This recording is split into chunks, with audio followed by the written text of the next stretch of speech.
So today we're here to talk about ESN Cleer and to help you really get an understanding about the product and whether it, help you to assess whether it's an investment that's right for you and your investment strategy. VentureCrowd actually has a $1 million allocation for this deal, and it's been pretty popular so far. There's 52% of that closed. We're looking to close that in the next 18 days. So that's the 15th of March. We have already provided you with all of the information on our website. So if you go to venturecrowd.com.au, scroll down the page just a little there, and you'll see ESN Cleer. Click on that button there, and all of the information is in the deal page, and you can invest. You can invest during this webinar if you wish, or afterwards.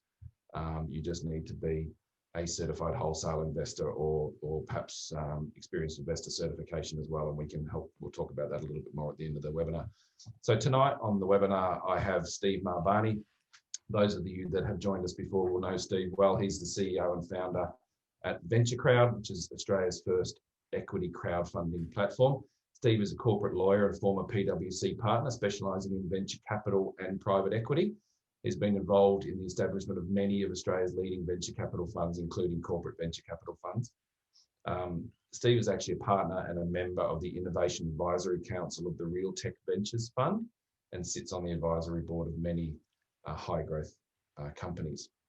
We're also joined tonight by Leo De Bruin as the Managing Director and founder of ESN Cleer.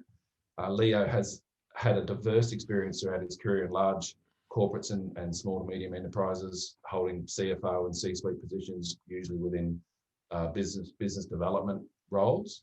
Leo's been a successful entrepreneur for over 10 years, and having a family medical specialist has led to his passion in the field of medical healthcare and technology throughout his life.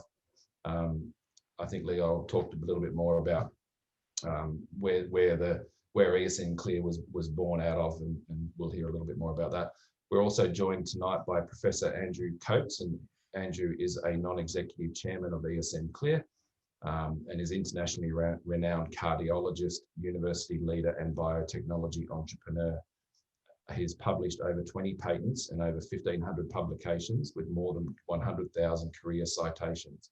Andrew has been ranked in the top 1,000 researchers of all time.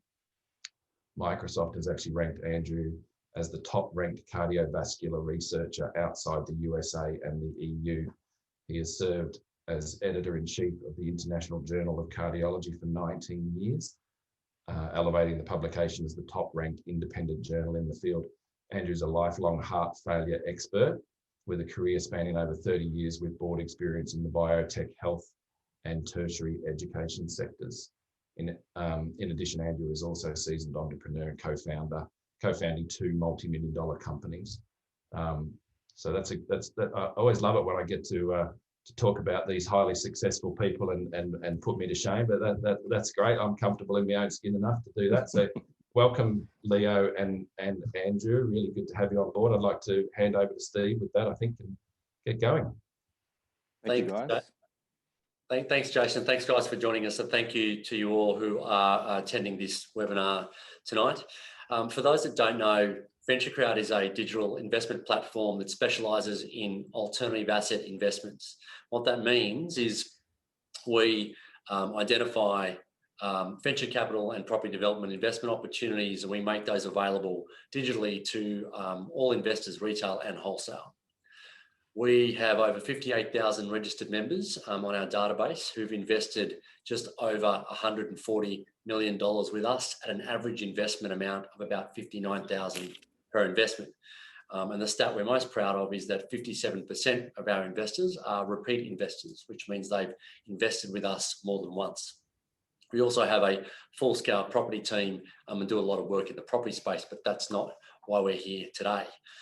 On the VC side of our business, the venture capital side of our business, our view is that this year we'll see an even greater focus from entrepreneurs and investors on health and wellness specifically. And obviously, medtech and medical device technologies will be a significant part of that. Last year, our last medtech deal was a company called 4D Medical, which was a lung diagnostic. It listed on the ASX in 2020, delivering a return to our investors of just over 295% in about 18 months. Those investors who didn't sell and remain in at the moment on today's share price, their return would be even higher than that. So we know that our investor base has a strong interest in health, in wellness, and in medtech investments.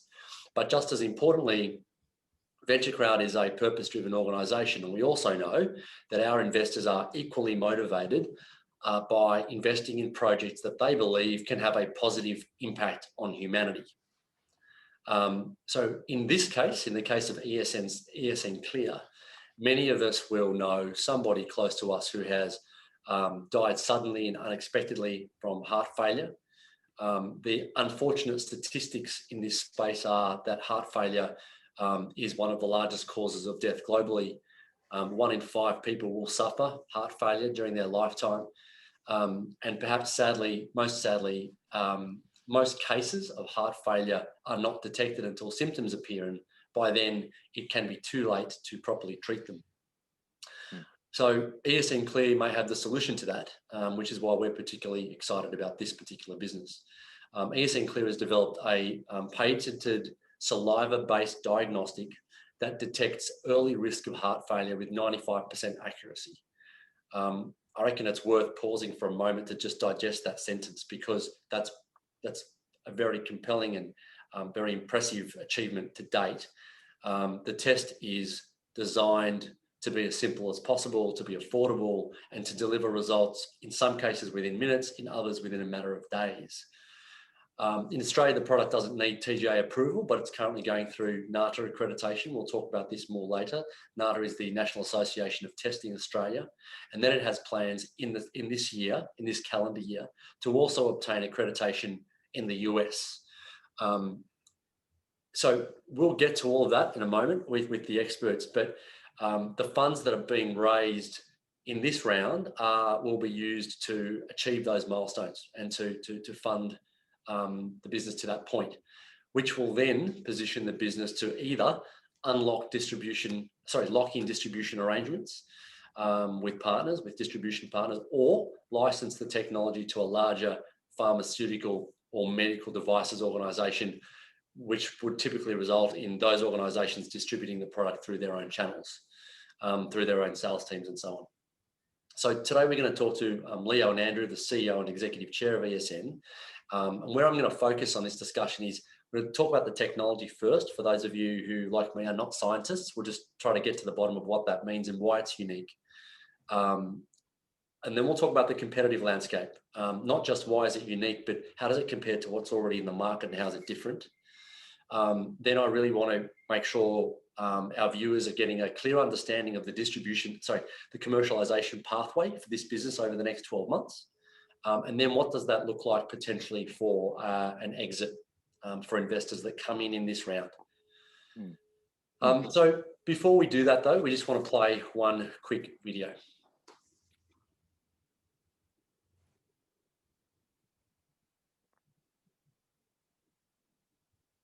You want me to play that, Steve? Yeah, you play that. Sorry, I was just thinking that's not it. Here we go. A world-first saliva test is being developed in Melbourne, which aims to identify the risk of heart failure before symptoms even show. As Elizabeth Moss explains, it's hoped the test will help people make healthy changes before it's too late. It's a simple test which could save millions of Australians at risk of heart disease. It's almost like a death sentence more than a diagnosis. We are hoping to reduce hospitalisations and reduce mortality rates. The company says the test is 95.5% accurate at showing whether or not you're at risk of heart failure before you have symptoms. We just simply take a spit sample, put it in the test tube, do it to a lab, picking up sort of subtle markers that the body excretes when it's got an early disease. It's hoped eventually an in-home test will give you the results on your smartphone. So if we can supplement that patient-doctor interaction with something that's accurate and can be easily used in a number of circumstances, that we enhance the quality of care. Melbourne company ESN Cleer is looking for volunteers to take part in a clinical trial, particularly those considered at a high risk of heart failure. Yeah, why not? If it works, works. It sounds like it would be quick and easy, makes it accessible for more people to use. Although heart disease is the country's biggest killer, New Heart Foundation research shows those diagnosed or at high risk are more likely to put off or skip appointments during the pandemic. The advice from the experts when it comes to your heart health: don't delay getting checked. Most of the risk factors for heart disease are silent, so you won't be able to tell whether your blood pressure levels are up or your cholesterol levels are up. We are urging all Australians to go and make sure they make that appointment. Elizabeth Moss, 9 News. Great, thank you. Let's bring in the experts now. Let's bring in Leo and Andrew. Guys, welcome and thank you for joining us. Thank you, Stephen. I'll leave it to you who wants to answer this question, but do you want to just talk us through what the problem is with heart diagnostics at a high level, and how this particular technology solves that problem? Andrew, you jump in. Yes. Okay. So medical profession finds something that works and they put it in, and then they find something else, they add that on top, and you end up with a very large, cumbersome process that's extremely expensive and very inefficient. And that's bedeviled people trying to change health systems. So the existing way of doing things is the conventional doctor-patient interaction. The doctor examines the patient, sends them off for a special test. It takes weeks and a lot of cost, and then they get results that aren't definitive. We're trying to bypass that. We're trying to get very fast and say people are interested to know what their risk is, not what they've got right at the moment. And we've designed a test that cuts right through to that decision point and gives us actionable answers quickly. Yes, it doesn't answer every question, but it really fast tracks the clinical decision-making process. Then they can go into the conventional healthcare system and get any problem that's picked up sorted out. And Andrew, who would use a product like this? Would it typically be people who may have had risk of heart failure in their families? Or if you're asymptomatic, is the idea that it just becomes part of a sort of an annual routine that everybody does to just check that they don't have a risk of heart failure? Or where do you see it being picked up first, and how do you see it going through consumers? Yeah, there are two ways it could be. I mean, what we call the worried well, people who just think maybe they've got something, maybe there's a family history, maybe they've had some subtle symptoms. They may want the reassurance and they may want to do it. But the alternative is GPs will look at all their patients and pick up people with some risk because of high blood pressure, diabetes, overweight, smokers. And they'd say, I'd really like to know whether that risk is high, I know, but is it extremely high? Do I have to do something now? And the GPs will order a test and it'll give them something that they can act on straight away. It'll tell them, okay, I'll advise on exercise, weight reduction, or it'll say, actually, I have to step in now and do something. And how is that different to what they're doing now? Well, at the moment, they don't have an alternative. They can pick up someone as having risk factors, but then their only option is to send them to a hospital or a specialist. And weeks and thousands of dollars later, they get a full evaluation. But what they really want to know is this risk high but modest, or is it high but needing to do something about? And that's what this can short track. Yeah, great. That's really helpful. Leo, did you want to add anything on that issue? Yeah, I think the critical two words there is clinically actionable. So there's tests out there, but they are not, it's risk factors, but you said 1 in 5 people will suffer heart failure in their lives, but the older you get, the higher that percentage becomes. Yeah. So if you are 50 and older, that is, I think, north of 35 or 40%. Therefore, if I say to you, you've got the risk of developing heart failure, I almost want to say, so what? Of course, I've got the risk. The question is not, do I have the risk now? The question is, how imminent is that risk? And can I action it clinically? Can I get treatment to now do something about it? Or is it a case of there's risk, but it might only happen in 15 to 20 years? So the drugs, the drug combination with the test, etc., is very important. That's where it can really, save people's lives, really interject and make a difference. It's not It's not low levels of risk where it's a case of you just now need to go and start doing a few runs in the morning. There's a serious risk it's picking up. It's imminent risk. It's picking up a 12 to 18 month risk of either mortality or hospitalization. So it is an actionable risk that you can get treatment on and make a difference. And this particular diagnostic is patented, right? Absolutely. So we've got a family of patents. It's very specifically on the biomarkers themselves. And it's a very novel and a combination of these novel biomarkers coupled with a machine learning platform, but then also a drug device strategy where we've got a bit of a lockout strategy patent. So if you are detected ESN Cleer positive, it can, and this is the discussion we're having with pharma, is develop a CDX, a companion device diagnostics together, so that if you're ESN Cleer positive, you can then take the drug. And this locks out other competitors for the device, but also the drug in that detection, in that risk space for heart failure. And tell us about the product. So there are a couple of different types, right? And maybe as you give us this explanation, maybe you could talk us through how far away are you from it being able to be done in your home, as we saw in that clip just earlier? Absolutely. So essentially what we are focusing on right now is the engine of the car, the assay, the test itself. So where that test happens at the moment is almost irrelevant. So the experts out there, like the CEO of the MTP Connect, that's the government arm of the biotech industry in Australia, and a number of other experts we've consulted over the period of time, said, look, it doesn't really matter exactly which test, as long as it's accurate and you get to know that risk.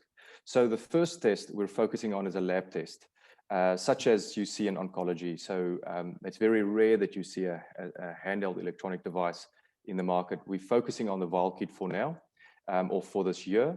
And that vial kit, we're very close to getting it NATO accredited, as you mentioned, Stephen, very correctly. In fact, I think you gave a very good introduction there for all the facts. So NATO accreditation, we're looking at sort of mid-year this year, so very close. And technically what that then means for us is we can sell the test in Australia. The equivalent in the US is Clear, so CLIA, Clear.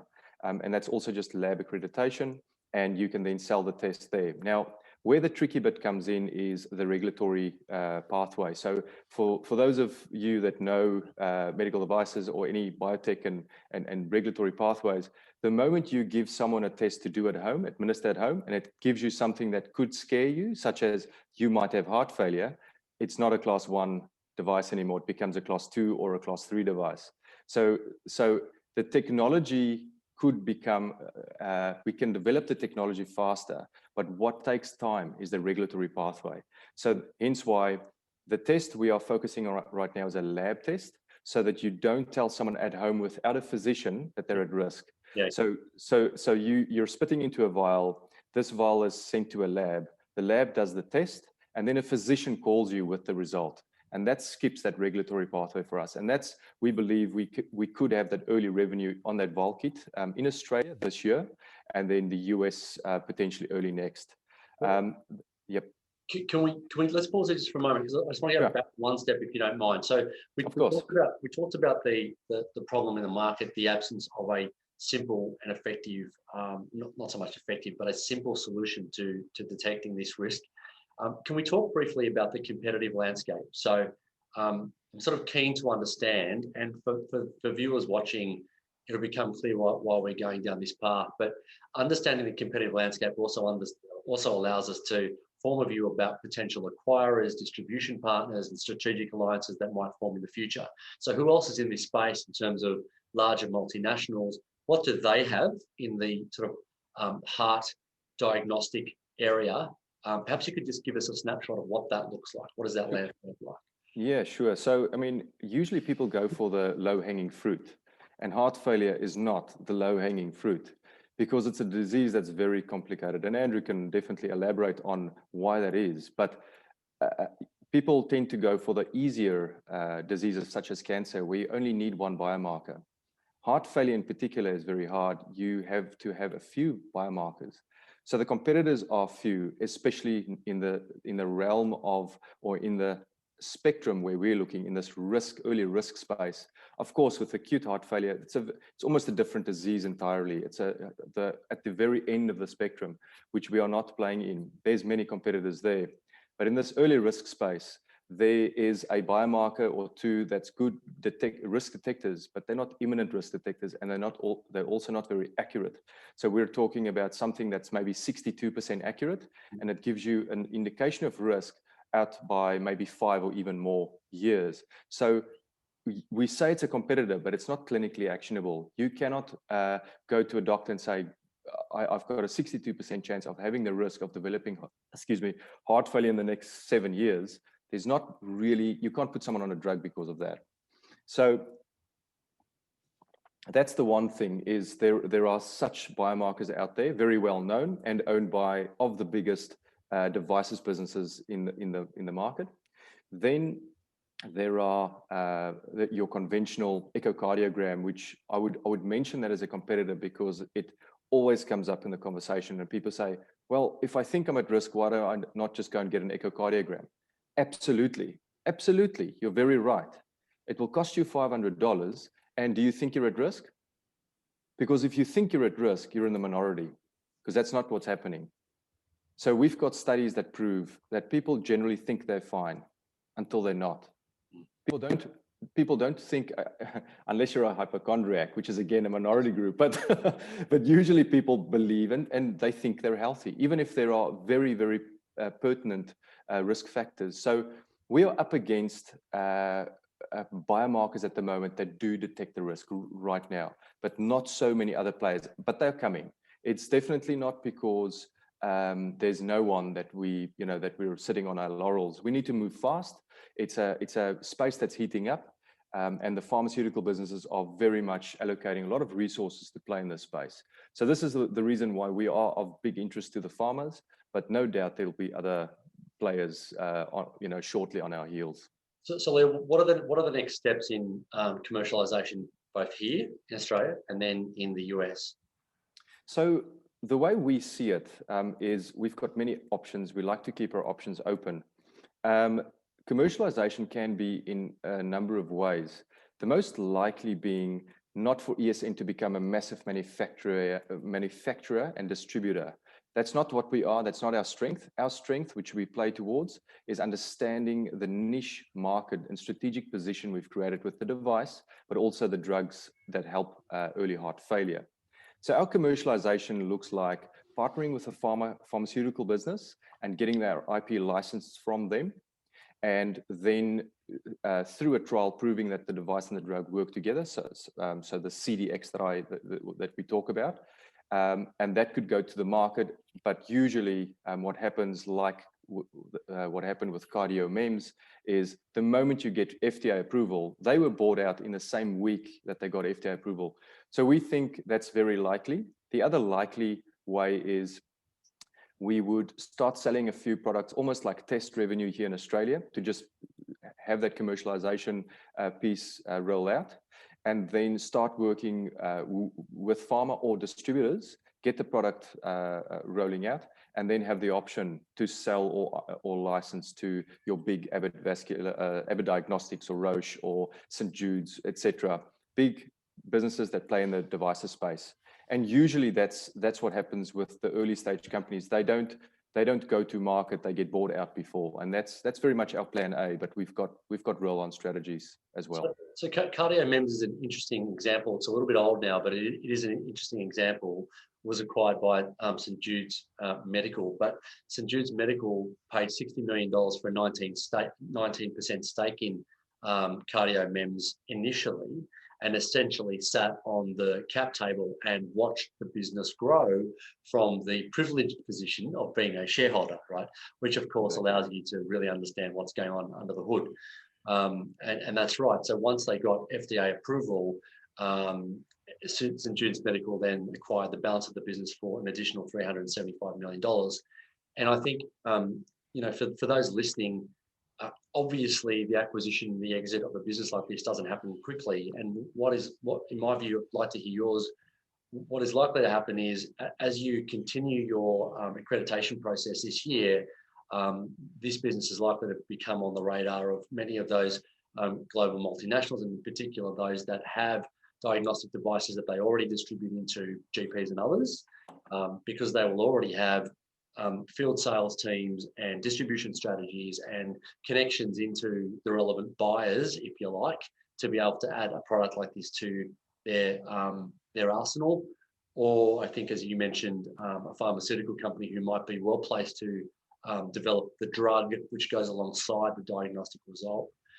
Do you want to share a view on that? Are you aware, if you're on any, you don't have to name names, but are you aware if you're on anybody's radar at the moment?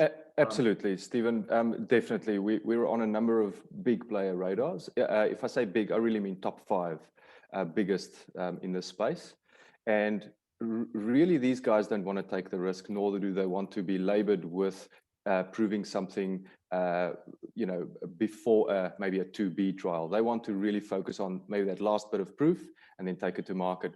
So we're on the radar of, as I said, of the very biggest players, and they have also said to us, they might be a pharmaceutical business, but they're not a devices business. So we've started talking about what would a typical deal, in a draft deal look like. They're very interested in the technology, but they also know that it's a very big innovative step for the industry within cardiovascular. There's many companion device diagnostics in oncology, but this is very exciting new domain for heart failure and cardiovascular. So they said to us, it's very likely that they'd license the IP from us, not just buy us out. At first people think a pharma would buy you out. Not if they don't have a medical device business. And more of the pharmaceutical businesses divest their diagnostics businesses, and the big diagnostic giants pick up those pieces. So they start focusing instead of trying to do both.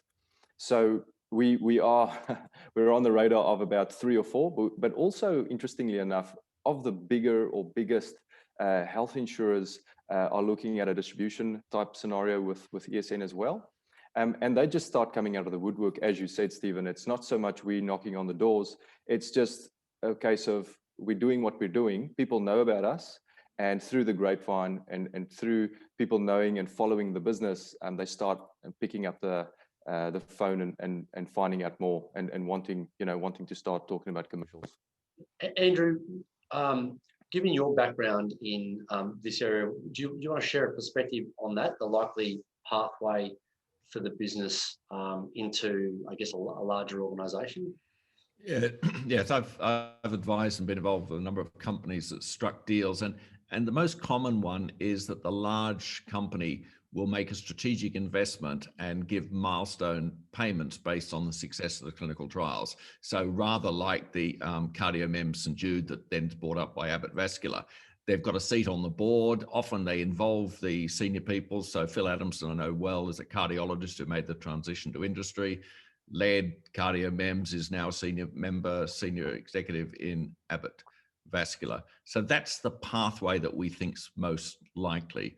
I might just come to, the device and diagnostic companies would be interested because we supplement their portfolio, and the big ones are Roche Diagnostics and Abbott as well.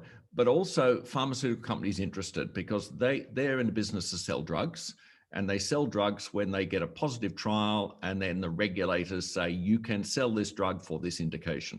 And give me just a couple of minutes, because in heart failure, there are multiple treatments that reduce mortality, probably now about 7 separate drugs. So any new one, even if it's a blockbuster, ends up on the guidelines being down at the bottom at number 8. And the most recent blockbuster, Novartis Entresto, still after 5 years only had 15% of the market.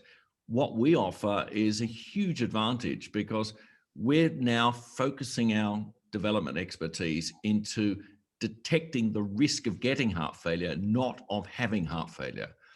And then if you get an accurate diagnostic test, the risk of heart failure, you can test out these new drugs. In that population, you get a regulatory approval for preventing heart failure in people who are positive to our test, and that's a protected space. No one else can market a drug in that space because they're the only one with the patent protection have done the trial.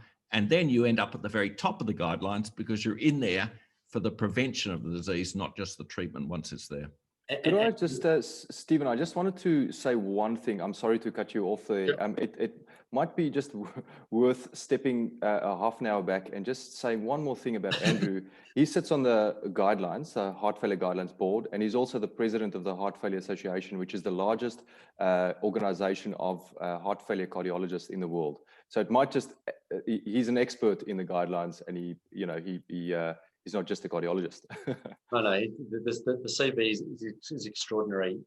Let me thank you for that clarification. Let me go back to what Andrew was saying briefly. So, because we do have the first questions come through from people watching, and it is about this exact issue. So, are you saying then that the drugs that would connect into the diagnostic result already exist, or would they need to be altered in any way in order? Well, no, let me come in. So certainly existing drugs could now potentially prove that they prevent heart failure as well as treating it. Yes. And the best evidence is a class of drugs called the SGLT2 inhibitors that started life as a drug for diabetes. They're now major heart failure drugs. They prevent heart failure in patients with diabetes. And we believe that if we can come up with a diagnostic test that says this person at high risk of heart failure, it'll be a slam dunk to do a trial of an SGLT2 inhibitor and prove it works in that condition, in which case they get a totally protected new market segment. They're not competing for an indication for heart failure, of which several companies have, nor for diabetes, of which several companies have. They've got their own protected space, which is patients who are ESN Cleer test positive. But there are also other drugs that perhaps have come in late or just aren't that competitive for treating heart failure, where they can get a new life potentially by being a preventive treatment. So there are many other versions. It's not just one drug. Yeah. And sorry, go on. Stephen, one thing that I wanted to just mention there, just to connect the dots, is this protected space that Andrew's talking about is very much part of our portfolio. So that device drug strategy and patent, that's our patent that we're talking about. And that's a patent that the pharma is very interested in, very specifically. One of the pharmas actually called it, Andrew, can you? It was elegant, wasn't it? The time? Elegant Yes. IP, that's the word. Yes, exactly. Yeah. So that's a patent that ESN owns. Yeah. And so, look, without laboring this point too much, just tell me this and we'll move on. Have they indicated to you, I mean, those have been in the space for a while, you both have been, we'll have a view about this, but have they indicated to you when the right milestones, what are the right metrics for them to then want to move the discussion forward? Have they sort of said to you, it's clear NASA accreditation, or it's, I mean, what is it? Or have the conversations gone that far, or do you have a view about? Yes, no, absolutely. Especially one, we do have a leading horse, if I can call them that. Absolutely. So we've discussed exactly what they would like to see to go to a draft agreement, and to really take actionable commercial steps forward. It doesn't have to have the accreditation already, but we do think, even though that wasn't a requirement when we last spoke about this in January, with them, we do feel once that accreditation, that NATO accreditation is in place, that would be almost the last bit of proof for them to then take it into a trial. And that's the idea. That's the conversation. Is we'll then join a trial, clinical trial, where they have their drug, our device, and the trial would be set up for about 12 months. They don't believe it would even be necessary to make it longer, because our risk indication is only a 12 to 18 month imminent risk indication. So it's not a massive 4-year, and we don't have to prove their drug. So it's not a massive drug trial, and it's also not an ESN cost. So the pharma will bear the cost, and it would be, let's say, between a 6 and a 12 month a trial where they test people without device, of course, and then see what the drug implication is and follow the endpoints.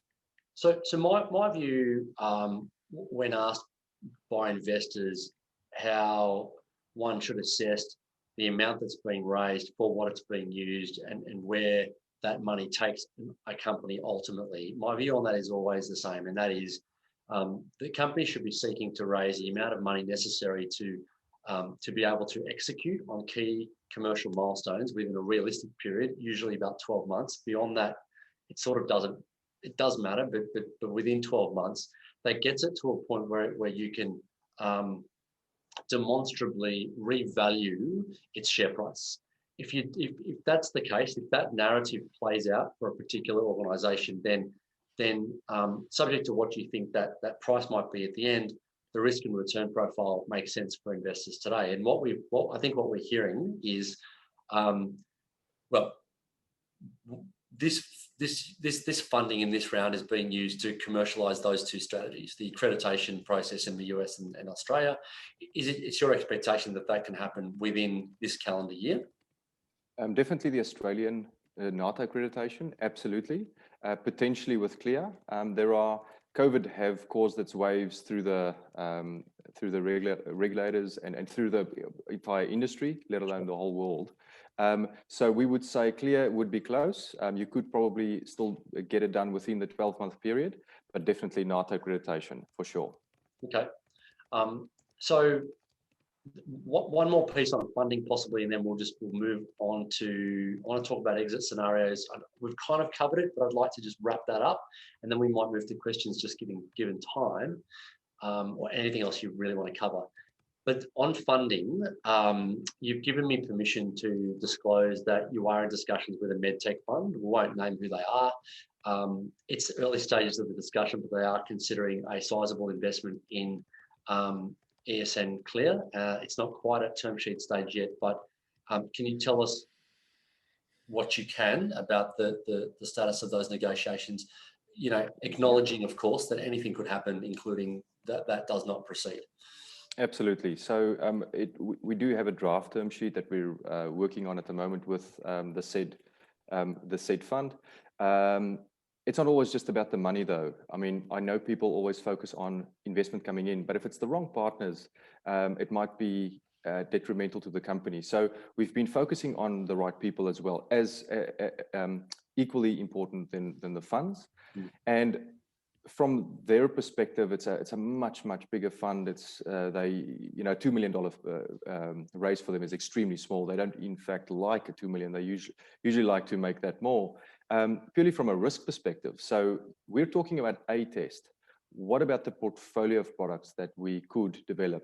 So this is where it mitigates their risk. So instead of investing 2 million, why don't they have in tranches with all sorts of terms, let's say convertible notes, etc., over a 18 to 2 year pipeline, invest 10 million instead of 2, so that you have 3 or 4 different products still within the heart failure or heart disease space, but it mitigates the risk and it creates and exponentially increases that upside potential for the company. So it's definitely late stage discussions with them. We've been through a successful due diligence with them pretty much over the last 3 to 4 months. It's of the leaders in the space. They know it's experts in raising and running funds, but also experts in the medical and medtech space. So that's a very exciting discussion and progression for us with this fund. And people are probably thinking, well, you're raising $1 million or you're raising $500,000. We've set ourselves up, ESN is set up to be able to handle if it doesn't raise $2-3 million right now. It's set up to mitigate that risk and run on a lower budget. Now, that means that we still move forward, just not with 2 or 3 different products. It means that we move forward with 1 at the very least. But as we progress with the 1, our valuation increases, the ability to raise more funds increases, and then you can invest more money, allocate more funds to a second, third, or fourth, etc., product pipeline. So that's the strategy there. Okay. I know we've covered bits and pieces of this, but taking that commercialization pathway into account, roughly 12 months in Australia, a little bit longer in the US. What do you think the most likely exit scenario is for the business post that point? Post that point or at any point? I think there's always opportunity to do a deal early, but let's say for the purposes of sort of cleanliness, this money is being used to do certain things over the next 12 months that gets you to X and Y, which is accreditation Australia, accreditation in the US. If you get to that, what do you think the likely? I would like to answer your question with a question, if I can, Stephen. What would you prefer, $100 million exit, or a company that let's say in 2 years, or $1 billion exit in 4 years? So it's an interesting one because it very much works that way. It's pivotal valuation jumps because you start penetrating a market, and we saw that with a company called Dacos, which Agilent bought for $2.2 billion. They bought out a CDX, a HER2 FISH test, and that's for breast cancer, and that's exactly the type of analogy that we can use here, because it's a test that detects the breast cancer, a specific type, and if so detected positive, there's a drug that goes with that test, and it's protected space.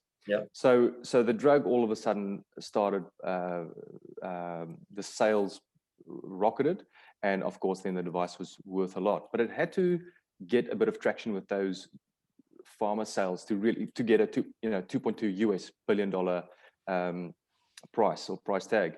So the way we look at it is, if we look at a 2 to 3 year return on investment, it will be a sizable buyout, and it would very likely be a diagnostic business that ends up buying us out, or the pharma pays us milestone payments. So that's a return in the meantime, and between almost a three-way an agreement with a bigger diagnostics business, pharma and ESN, in a milestone way, start buying up the IP or then the full business. So the 2 to 3 year return on investment is very much, it involves pharma, but a devices business buying us up. And that's what you see with Telix, as well as a recent Australian company. They sold for 617 million, very similar stage. And that's kind of the norm in the industry. But if we do want to go to the market with pharma and really look for much bigger valuations, it does take time, as you can appreciate. I think that's perfectly fair. Right? I get it.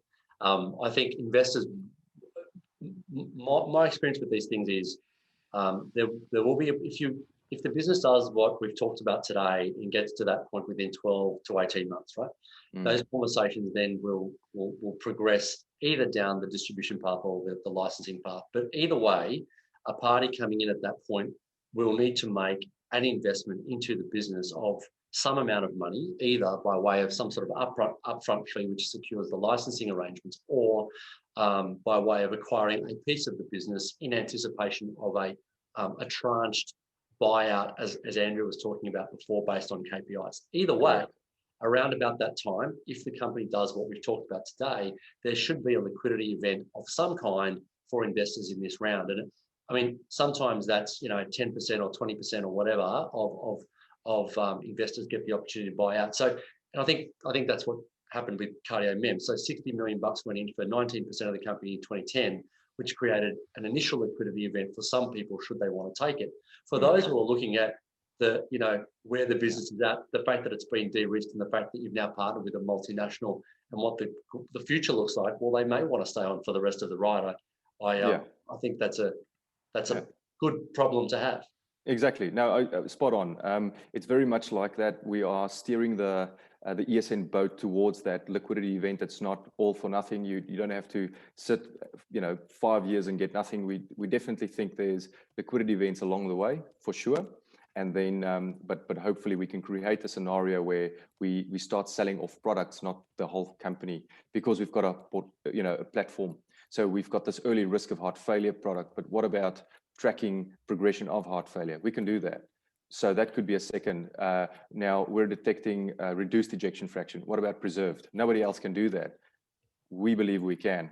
That's a third product that we can bring out. So what we want to do is create these events. So almost per product, and sell them off, license them off, and go again, keep on going and creating more products and more liquidity events. We might pause for a minute, guys, just given time. Jason, do you want to step in and just run the poll, and we'll wrap up with the final questions. If anyone does have any more questions, there are a few there for us to answer, but please feel free to jot them down in the Q&A function at the bottom. Yeah, thanks, Steve. Just so you're all aware, everybody, I'm just going to launch a poll now. If you'd like to it won't take you very long. It just gives us a little bit of an indication if you could answer the couple of questions there as to your interest in investing in ESN Cleer or not. And then that helps us as a team to prioritise who would prefer to perhaps speak to our capital managers on the product tomorrow. Yeah, so this round will close as soon as it's filled. A lot of our investors have waited for this particular webinar so they could hear directly from the founder and the executive chair, and then we'll make a decision after that. So we'll be prioritising those discussions with the people who register for that poll first and say, yes, we want to talk to somebody, and then we'll go from there. So the best way to secure an allocation is by letting us know. All right, well, we've got a few minutes to go. Andrew's been very busy typing answers to lots of things. There's actually not a lot left. Sorry. No, that's great. Thank you. That's really helpful. I mean, do we want to answer this out loud? Is it a process patent, Andrew? I was going to say multiple claims. Some are method of use claims, some are specific novel biomarkers, and some are how you combine the two. So it's got multiple facets to it. And it could be in time that our patent IP strategy has breaking them out so that we could license out claim by claim or in groups of claims into multiple. Okay, thank you. The next one there, if you can see it, I'm not quite sure what acute AF stands for, but yeah, I sort of answered an earlier question. The question was, would it work? And I'm not sure I was referring to the test or the drug treatment in heart failure due to valve disease, and then also they said in acute atrial fibrillation. Our belief is it would work in all forms of heart failure of the what's called the reduced ejection fraction type, which is damaged heart muscle. And so far, most treatments tend to work in all of those subtypes. You can't prove everything absolutely will, but it's highly likely. Okay. Richard's got a, it feels like a question. No, I'm sorry, it feels like a comment. But Richard, if it is a question, you might want to just rephrase it for us, and we'll try to answer it. Well, no, I think that came out because I answered an earlier one, which was, is it fair to say you're preventing heart failure wherein actually you're not? And what I said is the end point is reduction in the risk of death or heart failure. Yeah. And the regulators and guidelines call that preventing heart failure, but technically it's delaying. But if you delay a disease by 10 years in an 80-year-old, that's the same as prevention. But yeah, it's not saying the disease will never happen. It's just saying it's not going to happen soon. You'd notch that up as a win, I think, as a patient. All right, guys, look, there's no more questions coming through. I personally have got a lot out of that. I hope you have as well. If there are any questions, this is sort of your last opportunity. Leo, Andrew, is there anything you just want to add to wrap up? Or are you good? I'll just say one thing. I mean, you know, we're laser focused on heart failure, and we're laser focused on the risk of heart failure, but it's a platform technology where we're looking at multiple expressed proteins in patients at different stages of disease. And then we have an algorithm, artificial intelligence, to come up with the best combination to focus on that disease at that stage. But if we were to sell off the heart failure one, we could easily pivot to another stage of disease, another alternative form of heart failure, HFpEF, preserved ejection fraction, or even another disease process. It's not a one-trick pony. Yeah. Okay. Yeah, I think we've we covered off on at least the why. You know, why we're here, what's the big deal in terms of, you know, why did we develop this test? And why is it such a impactful test? So I believe the big questions have been answered. Yeah, I agree. Nothing from me. Yeah. Thank you, guys. Thank you very much. I'll hand back over to Jason to close. Thank you, guys. Thank you, guys. It's that was really informative, so I appreciate that. Thanks to Steve, Leo, and Andrew, and all those that attended. Actually, I'll leave the poll up just while I finish off here. But so if there's anybody that hasn't completed that, please do. I want to just to mention to everybody that again, ESN Clear as an investment is available on the VentureCrowd website. If you just go to venturecrowd.com.au, click on ESN Clear there, you'll see the little picture of their offer. You will need to be registered as a member with VentureCrowd, and this is a wholesale product for wholesale investors only. So if you're not certified wholesale, please reach out to us. It might be possible for you to be certified as an experienced investor certification. We can talk to you about that. My team is available during normal business hours. The phone number there for us is 1300 039 655. You can email us as well at hello@venturecrowd.com.au. And just a reminder that the allocation that we have is for $1 million. We're at 52% of that so far. I don't think it will last, and I certainly hope it won't last. I think hats off to you guys, right? Because we were talking yesterday, and you know, you could have pivoted and gone and done a COVID-19 test last year.